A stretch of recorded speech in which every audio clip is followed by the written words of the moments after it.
Suite des 5 championnats majeurs avec des chocs ce week-end. Les amis, c'est l'occasion de tenter un prono sur Unibet. 100 € de bonus sur le premier pari s'il est perdant avec le code LEXCITY. Condition pour jouer en bas de l'écran. Je pense que si je liais mon avenir à la Ligue des Champions et je manque pas de respect au club, je serais parti très loin. L'équipe, j'espère que vous allez bien. Aujourd'hui, le train ne devait plus passer, mais il est repassé aussi souvent que les allées venues d'une ligne de métro. Kylian Mbappé va quitter le Paris Saint-Germain à l'issue de la saison. Il en a informé son président Nasser El Khelaifi. La bombe est tombée hier, le Kicks ne portera plus les couleurs rouge et bleu la saison prochaine. Tous les médias ont sorti l'information un par un, RMC, l'AFP, Le Parisien, l'équipe, ou encore Fabrizio Romano dont tout le monde attend l'aval pour confirmer un scoop. Le célèbre informateur autour des transferts a en plus ajouté que Mbappé ne reviendra pas en arrière et ne veut aucune contre-proposition parisienne. Les deux camps communiqueront ensemble sur les modalités du départ dans les prochains mois. On peut enfin le dire, le feuilleton Mbappé prend fin, du moins officieusement. Luis Enrique vient de passer par l'éternelle question en conférence de presse et s'est contenté de botter en touche avant de rappeler que le club est au-dessus de tout. Bref, vous avez compris quel est le sujet du jour. Les amis, je vais pas en dire plus, je compte sur vous d'avance pour m'éclater le compteur de j'aime, comme vous avez l'habitude de le faire. Je remercie tous ceux qui le feront. Au passage, je prends 2 secondes pour vous reparler de mon nouveau partenaire qui n'est autre que SofaScore.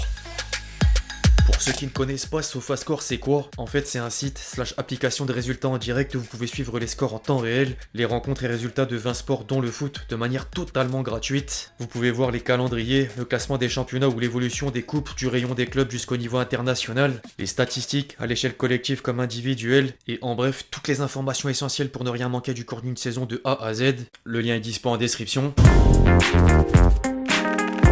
Le dénouement du dossier Mbappé était tellement attendu que la nouvelle fait la une presque partout en Europe. En France, beaucoup auront souvenir de cette première page de l'équipe. C'est décidé, je te quitte. Le journal écrit que le feuilleton est terminé et sauf coup de théâtre, le Kicks rejoindra le Real Madrid à l'issue de la saison. En parallèle, le Parisien a pris de l'avance sur les confrères espagnols. Le quotidien régional dit adieu dans la langue et précise que les négociations avec le club merengue sont lancées depuis janvier. Du côté de l'Espagne, le mot est sans surprise réutilisé par la presse madrilène. AS relaye l'information et ajoute que Madrid ne dira rien tant que les deux équipes resteront en Ligue des Champions. Le ton est similaire chez le voisin Marca. La Maison Blanche est en train de finaliser les détails pour le signer et Kylian s'exprimera bientôt. À l'étranger, le nom de Mbappé apparaît à minima dans un encart comme en Angleterre. Les tabloïds anglais suivent le mouvement et évoquent encore les intérêts de Liverpool ou encore Arsenal, mais la destination numéro 1 n'est autre que le Real Madrid. En Italie, la Gazzetta dello Sport l'affiche d'ailleurs avec la tunique blanche. Le Corriere dello Sport préfère faire un lien patriote avec Ancelotti, tandis que Tuttosport commence à s'inquiéter du départ de certains des meilleurs éléments de la Serie A, dont Osimhen. L'ancien Lillois fait partie de la liste des potentielles recrues parisiennes pour l'après Mbappé. On en parle dans quelques secondes. Avant de s'attarder sur l'après Mbappé, les amis, on jette d'abord un œil aux premières réactions suite à la fameuse annonce. Au rayon des principaux acteurs, Nasser El Khelaifi a forcément montré de la déception, mais c'est un homme d'affaires. Il s'était déjà fait à l'idée de perdre une partie de son investissement réalisé il y a 6 ans sur Mbappé. Le président parisien a néanmoins apprécié qu'il vienne lui annoncer sa décision en tête à tête. Pas de sanctions en vue pour la suite de la saison. Du côté de Madrid, seul un joueur réagit pour l'instant. Chouameni a publié l'emoji popcorn sur X, anciennement Twitter. Vu plus de 13 millions de fois s'il vous plaît. Si rien n'est signé avec le Real Madrid, tout le monde sait qu'il va rejoindre la Maison Blanche. Et quand je dis tout le monde, c'est même le cas d'un certain Rafa Nadal. La légende du tennis, supporter madrilène depuis toujours, milite pour une arrivée du capitaine des Bleus. On est en Espagne, mais je vous épargne de l'extase des émissions espagnoles. Tic-tac, tic-tac. Bon, je parle des journalistes espagnols, mais les journalistes français vont parfois trop loin aussi. Hier, Canal+ a jugé bon de demander ce qu'en pense Madi Camara qui venait de s'incliner sur un pénalty à la 98e minute du côté de Lisbonne face au Benfica en barrage de Ligue Europa. Chez les consultants / anciens joueurs, on sait mieux se tenir. Lizarazu, champion du monde 98, déclare ceci: Kylian ne nous appartient pas. Je pense que pour lui et pour le club, c'était important aussi d'avoir une position claire. Il a pris cette décision-là, je la respecte, c'est très bien pour lui. En parallèle, il y a un dilemme si c'est bien ou pas. Roland Courbis est par exemple en mode jeu en bas vis-à-vis du timing de l'annonce. Je pense que c'est anormal, inélégant et imprudent. A l'inverse, Dugarry avait un regard plus positif. Je suis content pour lui, je le remercie pour tout ce qu'il a fait. Je l'ai pas raté, mais c'est un grand joueur. J'ai adoré le voir jouer en Ligue 1. Après, c'est une nouvelle page qui s'ouvre, je trouve ça super. Le moindre imbécile qui voudra le siffler est un naze. Cette annonce va certainement libérer tout le monde. Il va pouvoir donner le maximum jusqu'à la fin pour son club de cœur. Chez les supporters parisiens, le dilemme est le même, mais certains vont un peu plus loin dans la critique. On voit circuler des résumés du passage de la Sarre tricolore où seuls des points négatifs apparaissent entre palmarès collectif ou individuel, caprice, atermoiement contractuel ou encore surnom inoubliable. Ce dernier point, personne ne l'oubliera car la liste ne cesse de s'allonger au fil du temps. Le dernier en date a d'ailleurs éclos après la réception de la Real Sociedad mercredi soir et je vous laisse constater le potentiel infini des surnoms de Mbappé. Pour reprendre une expression bien connue des réseaux sociaux, je suis mort. Emoji qui pleure. Alors vous voulez sans doute connaître mon avis sur le choix d'Unbuscut de quitter Paris. Inutile de faire un débat sur le timing de la décision, le passif, avec une relation inverse de passionnel en rouge et bleu, ou d'autres éléments secondaires, comme savoir si partir libre est classe, alors que tout le monde dira que non avec des comparaisons à l'appui. Par contre, je peux donner mon point de vue par rapport à l'avenir du Kicks et du PSG. Je pense qu'il était vraiment temps que Mbappé change de projet après 7 ans au sein de la capitale française, soit un tiers d'une carrière, pour rejoindre l'autre club qu'il fait rêver depuis tout petit. Il laisse derrière lui un héritage statistique historique, et peut-être que ramener une deuxième coupe aux grandes oreilles en France est plus fort que de la soulever sous la tunique blanche, mais reprolonger à 25 ans faisait accroître le risque de le regretter plus tard. 2022 ressemblait déjà à une erreur, et qui mieux que Zlatan pour l'expliquer à l'époque? S'il a fait le bon choix pour lui?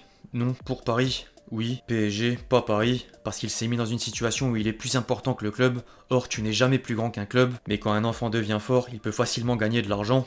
Alors ses parents deviennent avocats, agents, entraîneurs, et c'est ça le problème, tu perds ton autodiscipline et qui tu es. Au-delà de lui donner beaucoup de pouvoir, on se rend pas assez compte de la folie du moment en termes de chiffres. L'équipe vient de faire l'addition et il y a de quoi se péter le crâne au vu de la situation actuelle, car le PSG a dépensé près de 400 millions d'euros en l'espace de 2 ans, salaire plus prime confondu. En parlant de chiffres, le PSG va récupérer une masse salariale importante. Les dirigeants parisiens pourront mettre cet argent sur le mercato estival et poursuivre la construction d'un vrai collectif sous les ordres de Luis Enrique. En revanche, faudra pas se tromper sur les prochaines arrivées. Du coup, j'ai l'intime conviction que le dénouement sera positif des deux côtés. En fait, le seul bémol concernera notre très chère et tendre Ligue des Talents. Les droits TV du championnat de France posaient déjà problème suite au départ de Messi et Neymar, mais la situation empire. Les diffuseurs étrangers devraient reculer d'un pas avant de connaître les noms des joueurs qui vont signer au PSG l'été prochain. J'ai envie de dire affaire à suivre. Maintenant, beaucoup vont s'interroger quel est le plan pour l'après Mbappé. La première étape de la nouvelle ère sera de prolonger Zahir Emery, l'accord verbal est 100% bouclé, et également de rapatrier Xavi Simons qui est prêté pour l'instant à Leipzig. Le club de la capitale voulait initialement le vendre pour 50 millions d'euros l'été dernier, sauf que la nouvelle situation rabat les cartes. Ensuite, il faudra évidemment recruter. Fabrice Hawkins stipule que Paris va recruter au moins 2 joueurs de classe mondiale la saison prochaine. J'ai précisé Fabrice Hawkins puisque Fabrizio Romano parle plutôt de 3 grosses signatures pour combler le départ de Mbappé, un top attaquant, un top milieu et un gros prospect en défense. Plusieurs noms commencent d'ailleurs à circuler sur la toile. La priorité estivale de la direction parisienne serait Osimhen. Le Nigérian préfère certes aller en première ligue mais ne serait pas contre un retour en Ligue 1. Outre Osimhen, sinon en attaque on entend également parler de Lautaro Martinez, Benjamin Sesko ou encore Mohamed Salah. En dehors du secteur offensif, au milieu de terrain, Paris cible toujours Kimmich. En fin de contrat en 2025, une nouvelle tentative pour Bruno Guimaraes. Le retour de l'intérêt pour Bernardo Silva. Il dispose d'une clause libératoire de 60 millions d'euros à Manchester City. Et un petit nouveau en la personne de Gavi. Le joueur du Barça plaît beaucoup à Luis Enrique même si les Blaugrana le considèrent comme invendable. Enfin, en défense, inutile de rappeler que tout sera mis en œuvre pour essayer de mettre la main sur Lenny Yoro. Le champion de France possède l'avantage du lien avec Jorge Mendes, l'agent de la pépite du LOSC qui s'entend bien avec Luis Campos. En parlant de Luis Campos, il restera à savoir si les Qataris veulent poursuivre avec le conseiller sportif. Généralement, les dirigeants parisiens n'aiment pas beaucoup les échecs, et le départ de Mbappé en est un énorme. Bref, pour conclure les amis, je vous laisse faire pause sur ce résumé très complet d'une source anglaise, qui ajoute également les profils de Raphaël Leao et même Marcus Rashford, s'il indique qu'il souhaite quitter Manchester United. Jusque là on était plus que sérieux et c'est peut-être l'heure de basculer sur une note moins premier degré. La fameuse transition avec l'oiseau bleu pour finir avec un détour sur X, anciennement Twitter.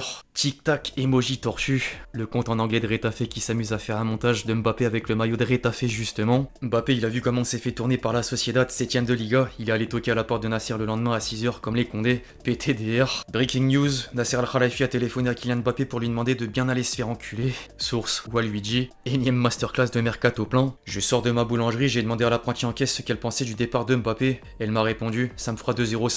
J'ai la vidéo si vous voulez. Le petit pic envers le journaliste Canal+ qui a osé la question à Camara. Les Madrilènes qui se donnent un genre à détester Mbappé pour sucer dès le premier crochet de merde qu'il fera. Réel pour le coup. Quand Bellingham et Kroos vont lancer Mbappé et Vinicius en profondeur, 2 fusées, on va rien comprendre. Le Barça s'est renseigné sur Kylian Mbappé. L'offre très alléchante du Barça à Kylian Mbappé. 2500 € par mois net d'impôts, 5 tickets resto par semaine jusqu'en 2032, place de parking à signer plus voiture de fonction, Renault Twizy, et clause de départ 950 milliards d'euros. Source, le coiffeur Buscut.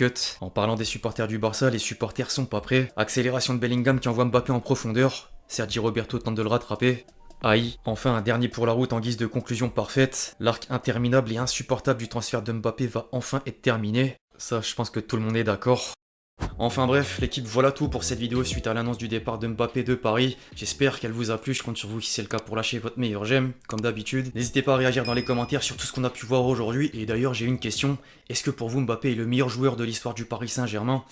Vous avez 2 heures, c'est dur de répondre pour de vrai. D'ici là on se retrouve très vite sur la chaîne pour de nouvelles vidéos, c'était Lexti. Ciao ciao.